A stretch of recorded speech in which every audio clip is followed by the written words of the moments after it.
Merci à mon père, le pasteur Caleb, qui a accepté que je sois là ce soir.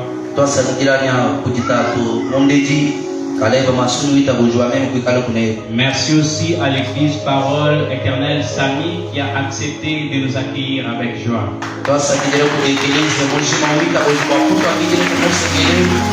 Et rapidement aussi, je dis merci aux frères et sœurs qui nous aiment dans leur cœur, qui nous ont pas peut-être appelés, mais nous sommes surpris de les voir nous accompagner.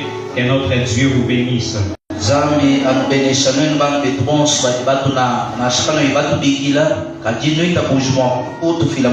Les grands thèmes qui nous avaient été donnés, nous les connaissons très bien et Papa l'a signalé ici que cela a commencé depuis les mois de septembre.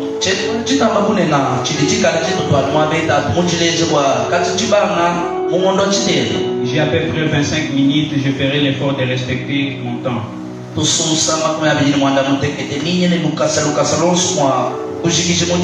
Ce terme dit que mon ennemi ne dise pas je l'ai vaincu. C'est une prière qu'un homme appelé David est en train de faire dans Psaume chapitre 13.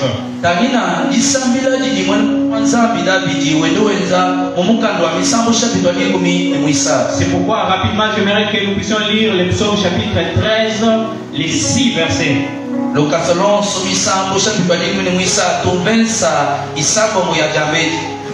Prière de nous lever, nous allons lire la parole de Dieu.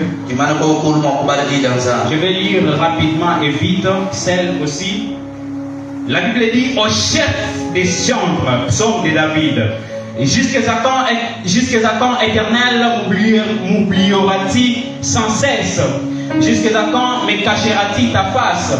Jusqu'à quand aurai-je des soucis dans mon âme et chaque jour des chagrins dans mon cœur? Jusqu'à quand mon ennemi se lèvera-t-il contre moi? Regarde, réponds-moi, éternel mon Dieu. Donne à mes yeux la clarté afin que je ne m'endorme plus du sommeil de la mort. Afin que mon ennemi ne dise pas je l'ai vaincu et que mes adversaires ne se réjouissent pas si je chancelle. Moi, j'ai confiance en ta bonté, j'ai de l'allégresse dans le cœur à cause de ton salut. Je chante à l'Éternel car il m'a fait du bien. Nous acclamons le Seigneur et nous reprenons notre place. Ce soir, comme c'est notre première soirée, je serai plus dans les généralités sur ce thème. D'abord, nous faire voir qui est notre ennemi. Parce que notre thème, que mon ennemi ne dise pas je l'ai vaincu. Je crois qu'on avait déjà eu à définir ce que c'est un ennemi dans le sens général. Mais moi ce soir j'aimerais plus nous parler de qui est d'abord notre ennemi. C'est comme ça que j'aimerais dire à l'église de Dieu que notre premier ennemi n'est pas d'abord le voisin qui est à notre côté. Le plus grand ennemi de l'homme, ce n'est pas la personne qui est à la ressemblance et à l'image de Dieu.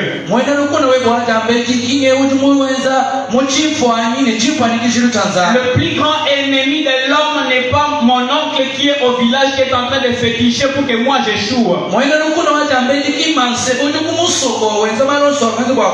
Le plus grand ennemi de l'homme n'est pas ce frère-là avec qui vous combattez les postes au travail.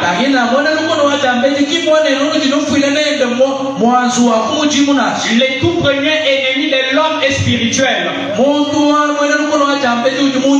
L'homme peut avoir pour ennemi les diables, mais aussi entre guillemets, l'homme peut se faire ennemi de Dieu. Reste avec moi, que ça ne te complique pas comment Dieu peut encore devenir mon ennemi.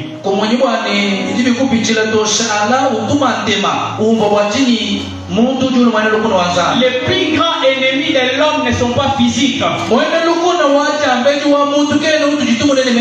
Ce sont les ennemis qui sont spirituels. Alors Jean chapitre 4, le verset 4. La Bible dit, j'ai lu dans la version parole de vie.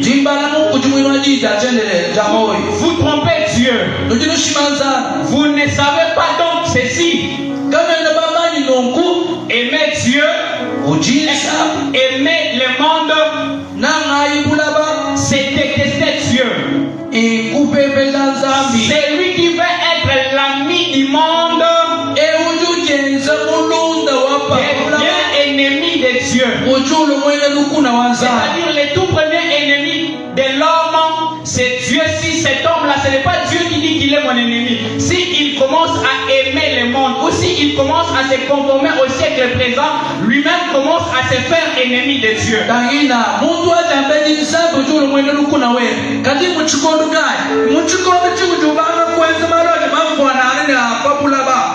Dieu a créé l'homme. Dieu ne peut pas se faire ennemi de l'homme. Mais Dieu donne à l'homme les principes qu'il doit suivre. Lorsque l'homme commence à aller à l'encontre des principes que Dieu a établis, la Bible dit lui-même commence à se faire devenir ennemi de Dieu. Mais ce que j'aimerais dire à quelqu'un ce soir, même si tu t'es fait ennemi de Dieu par une vie de péché, Dieu t'aime.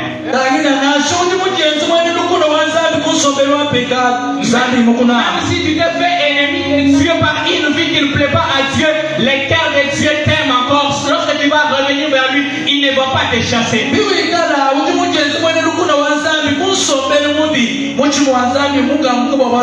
Jacques nous fait voir que c'est l'homme qui se fait ennemi de Dieu. Ce n'est pas Dieu qui se dit ennemi de l'homme.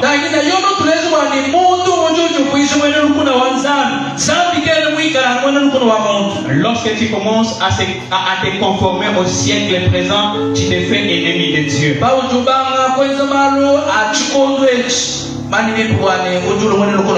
1 Pierre chapitre 5, le verset 8. La Bible dit, votre ennemi, le diable, rôde autour de vous.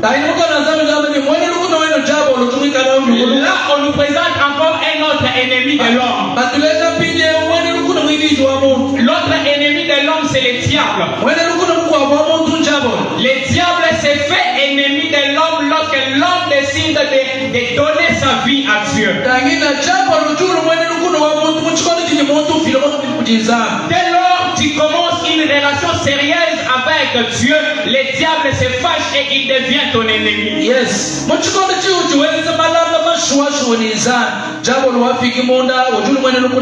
Et étant sur cette terre, il est impossible pour l'homme qu'il ait pour ennemi Dieu et qu'il ait aussi pour ennemi le diable.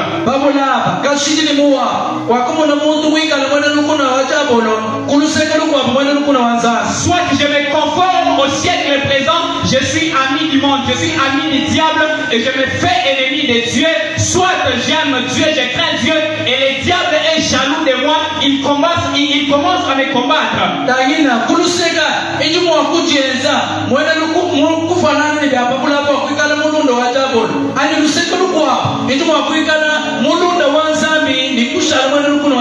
Il n'y a pas une ligne intermédiaire pour dire je suis à 50% ami de Dieu, à 50% ami du diable. Soit tu es ami de Dieu, ennemi du diable, soit tu es ennemi du diable, ami de Dieu.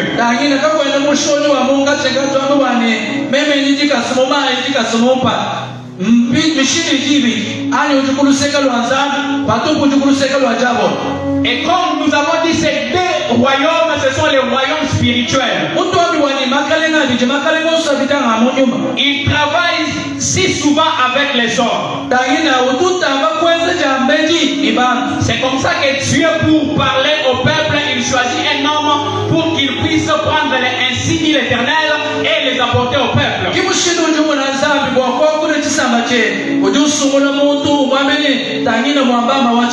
Le diable aussi de son côté, pour qu'il puisse combattre les enfants de Dieu, il ne peut pas quitter là où il est pour venir combattre. Il utilise aussi les hommes.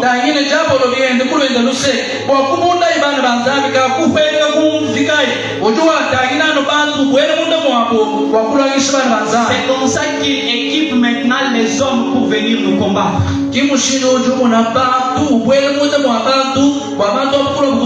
Le problème, ce n'est pas la personne qui vient me combattre,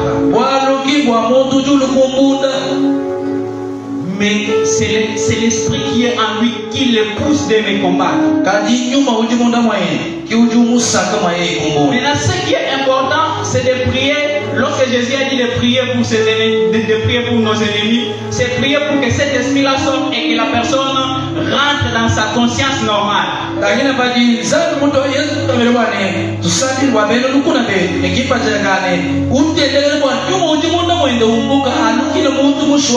Ce soir, j'aimerais dire à quelqu'un, si tu fais l'erreur de combattre celui qui est créé à l'image et à la ressemblance de Dieu, tu es en train d'accomplir la mission du diable.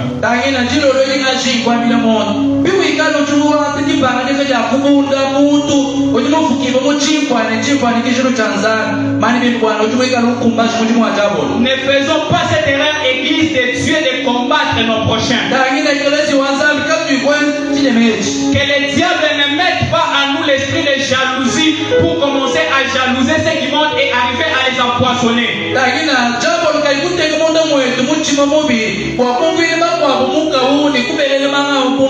Que le diable ne remplisse pas nos cœurs avec les mauvaises pensées pour haïr celui qui est créé à l'image et à la ressemblance de Dieu.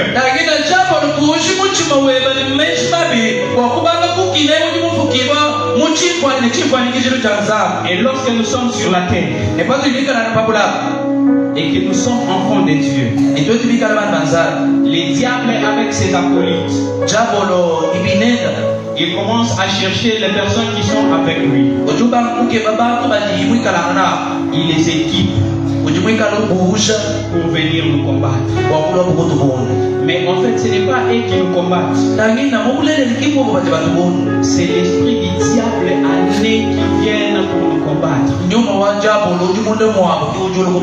Mais ce que je voudrais dire à quelqu'un, si tu es avec Dieu, qu'il se complote, qu'ils conçoivent les projets, qu'ils fassent ce qu'ils vont faire, mais sache que le diable n'aura pas les décisions sur ta vie. Alléluia. Amen. Et aussi le diable ne combat jamais ceux qui sont avec lui. Le diable présente un cœur d'amour avec ceux qui sont avec lui. C'est comme ça que vous allez voir, lorsque les enfants d'Israël étaient en Égypte, Pharaon ne les combattait pas. Mais au moins il les faisait souffrir.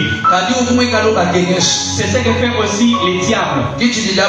Mais les jours où les enfants d'Israël sont sortis sous l'esclavagisme égyptien,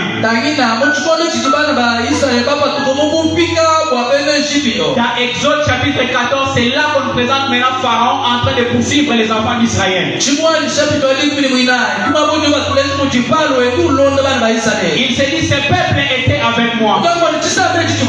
Maintenant, il quitte de mon côté vers un autre côté. Moi maintenant, je dois les combattre. Mais tant que tu es avec les diables, tant que tu es avec les diables, les diables ne peuvent pas te combattre. Alors sache, sois conséquent que dès lors que tu as donné ta vie à Dieu, tu as déclenché les combats avec les diables.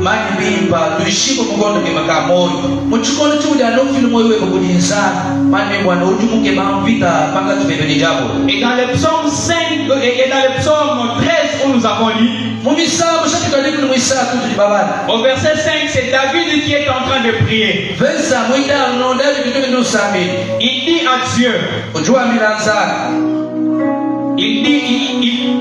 il dit à Dieu, regarde, réponds-moi éternel mon Dieu, donne à mes yeux la clarté, afin que je ne m'endorme plus du sommeil de la mort, afin que mon ennemi ne dise pas je l'ai vaincu.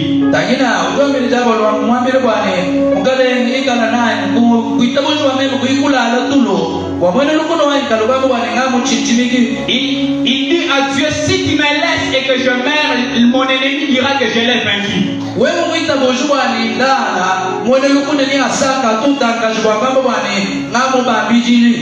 Mais lorsque tu lis le psaume 13 avec détail à partir du premier verset,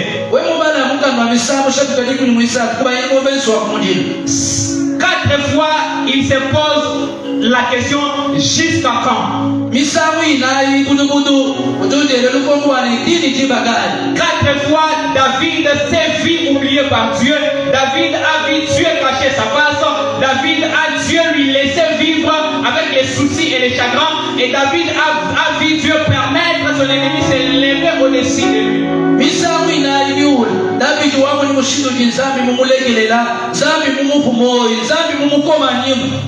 Au verset 2, il voit Dieu comme si Dieu l'a oublié. Toujours au verset 2, il voit encore Dieu lui cacher sa face. Au verset 3, il voit Dieu lui laisser vivre avec les soucis et les chagrins. Toujours encore au verset 3, il voit Dieu permettre à son ennemi de se lever contre lui.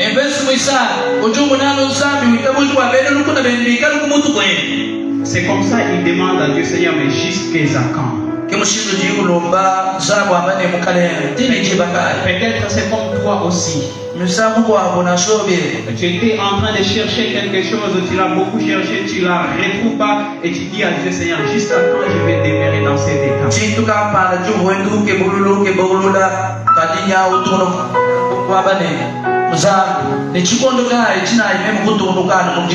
Tu as prié à Dieu, tu as dit à Dieu, Seigneur, j'aimerais voir ta face, j'aimerais te voir dans ma vie, mais jusqu'alors tu ne vois rien, tu te dis, mais Seigneur, jusqu'à quand tu me cacheras ta face?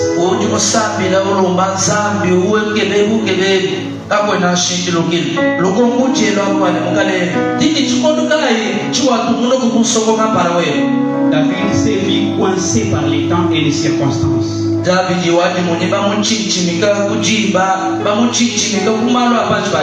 avait besoin d'un secours urgent de l'Éternel, mais il n'a pas vu Dieu réagir autant qu'il lui voulait.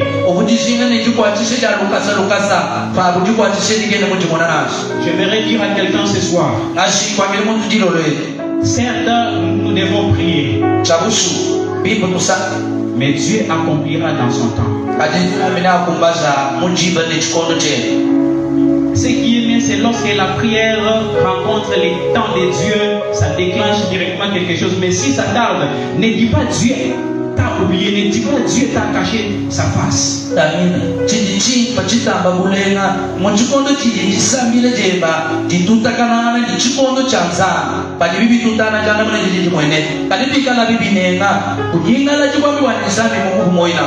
Par rapport à toutes ces situations qui étaient autour de David, il était en train de chercher ou de solliciter un secours rapide de la part de l'Éternel.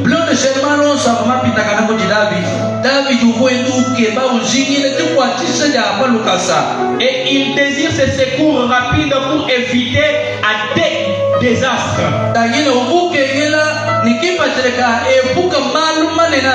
Il dit que je ne meurs point. Comme c'est qu'il y a des seigneurs ceux que vous mettez n'a aucune foi. Et si je meurs, l'ennemi dira que c'est moi qui l'ai vaincu.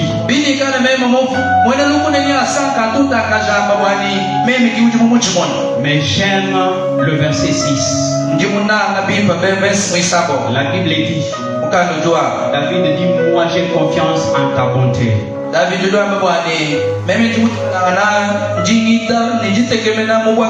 J'ai de l'allégresse dans les cœurs à cause de ton salut.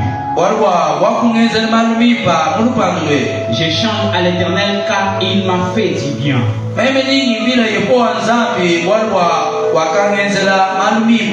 Lui qui était coincé par les événements et les circonstances. Lui qui a vu Dieu l'abandonner. Mais il dit, j'ai confiance en ta bonté. J'ai de l'allégresse dans les cœurs à cause de ton salut. Et ce terme salut traduit la délivrance. Comme s'il dit à Dieu, Seigneur, même si vous êtes dans ce côté, certes, c'est humain lorsqu'une personne souffre à mon côté. Mais c'est que j'ai dans le cœur et que tu es bon, et j'ai de l'allégresse parce que tu vas me délivrer.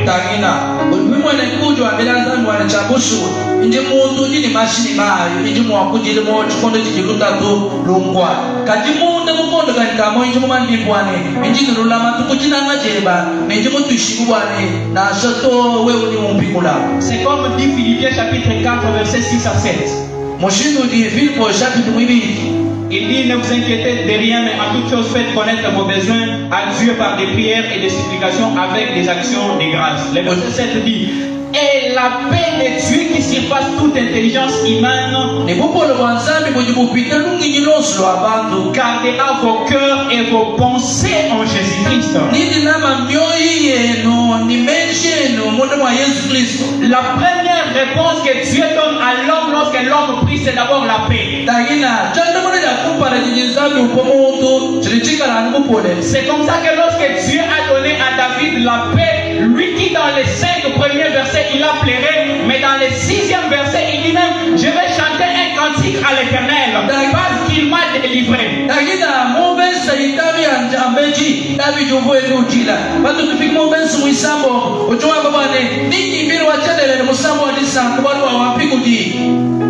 La Bible dit, lorsque vous allez prier, la première chose que Dieu va vous donner, c'est d'abord de vous donner la paix dans les cœurs pour garder vos cœurs et vos pensées en Jésus-Christ.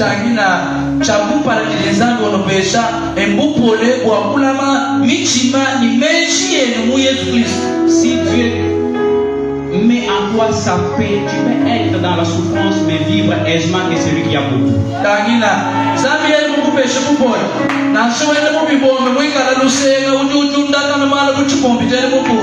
Si Dieu te donne sa paix, tu peux être dans une maison peut-être qui n'a pas une belle porte, mais tu t'endors profondément, tu réveilles le matin, plus que celui qui vit dans une maison qui est bien sécurisée.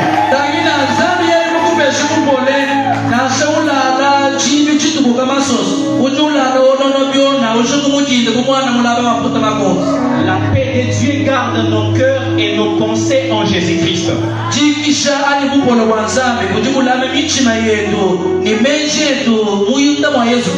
La paix de Dieu aussi, comme si ça fait remuer tout ce que Dieu avait déjà fait dans le passé, et cela nous fait encore croire qu'il le fera pour cette situation qui est en face de moi.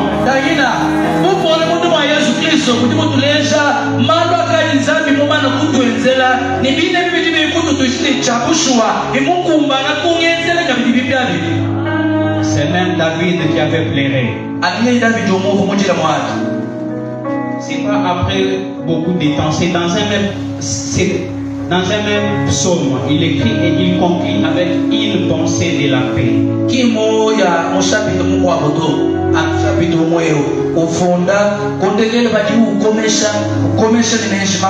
Ce soir, je suis en train de prier que la paix de Dieu entre dans les cœurs des personnes. Cette année a commencé, tu t'es posé beaucoup de questions, Seigneur, jusqu'à quand. Ce soir, je prie que la paix de Dieu comble nos cœurs.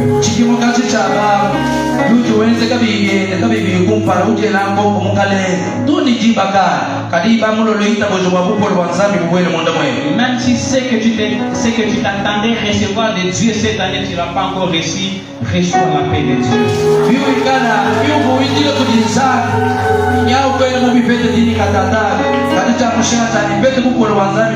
Tu t'attendais recevoir cette année, tu t'étais dit cette année je vais trouver du travail, mais jusque là je n'ai pas encore eu de travail.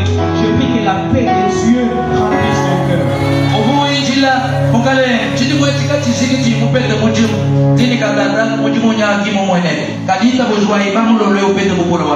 Lorsqu'il va nous donner sa paix, cette paix va garder nos pensées en Jésus-Christ. Pourquoi est-ce qu'il nous est important que la paix de Dieu garde nos pensées et nos cœurs en Jésus-Christ? Plusieurs nous souffrons. Nous sommes combattus d'une manière ou d'une autre. Mais ceux qui n'ont pas la paix de Dieu, ils partent chercher les solutions ailleurs. Yes. Il dit, je pars chercher une solution ailleurs. Mais celui qui a la paix de Dieu, c'est comme Job.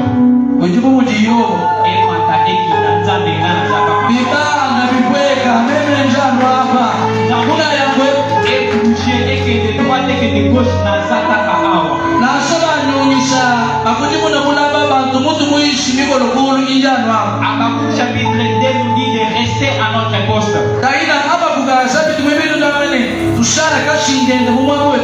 Mais ceux qui n'ont pas la paix de Dieu, à des fois ils laissent leur poste pour aller chercher la solution ailleurs.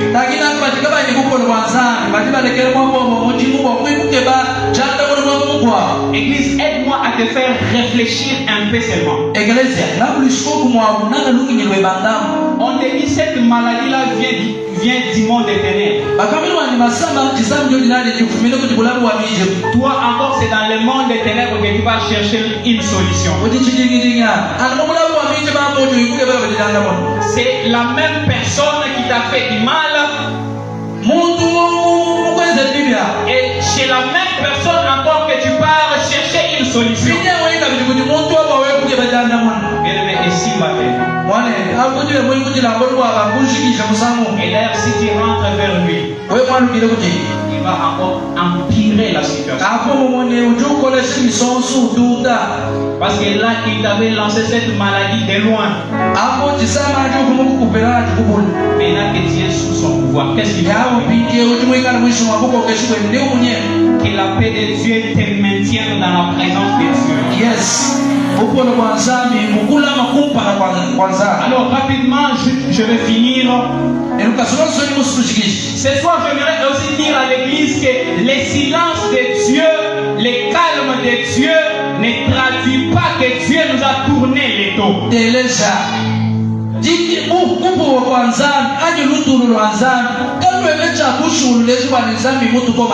Ce n'est pas que lorsque tu pries Dieu et que tu ne vois rien, tu te dis Dieu m'a abandonné, Dieu m'a caché sa face.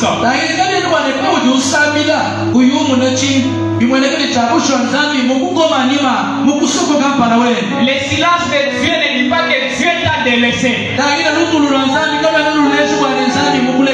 Lorsque je vis les situations difficiles dans ma vie, il y a toujours un verset que je n'oublierai jamais.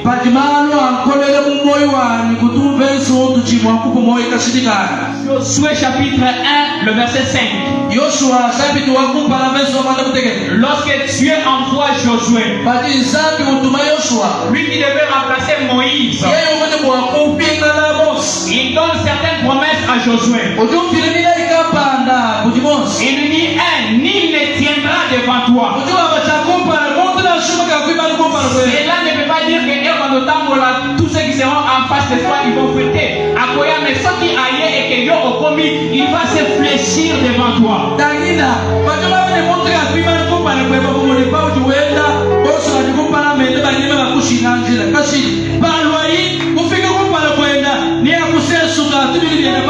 Dieu dit à Josué, nul ne tiendra devant toi tant que tu vivras.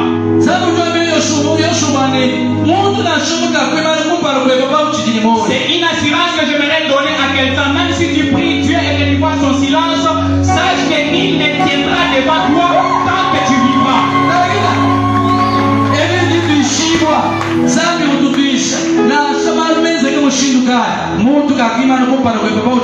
Une deuxième chose, il dit, je ne te délaisserai point. Je ne t'abandonnerai point. Même si tu pries et que je suis silencieux, sache que je suis avec toi. Même si tu pries et que tu vois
pour des promesses qui ne sont pas encore réalisées. Même que fait l'accident aujourd'hui, je mourrai pour vous.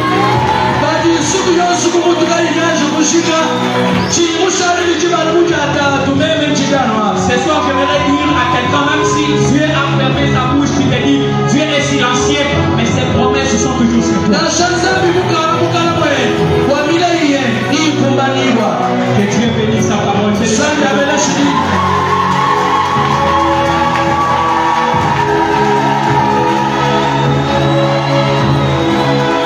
que tu peux acclamer le Seigneur? Est-ce que tu peux bien acclamer? Est-ce que tu peux bien acclamer le Seigneur? Est-ce que tu peux bien acclamer le Seigneur? Est-ce que tu peux pousser les cris des gens d'un victorieux? Est-ce que tu peux pousser les cris des gens d'un victorieux? Est-ce que c'est lui que Dieu n'a pas abandonné pour acclamer le Seigneur? Acclame mon frère, acclame mon frère Jésus.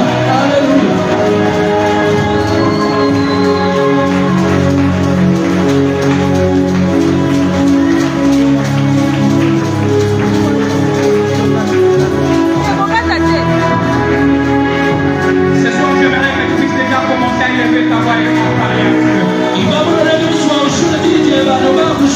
Élève ta voix, commence à parler.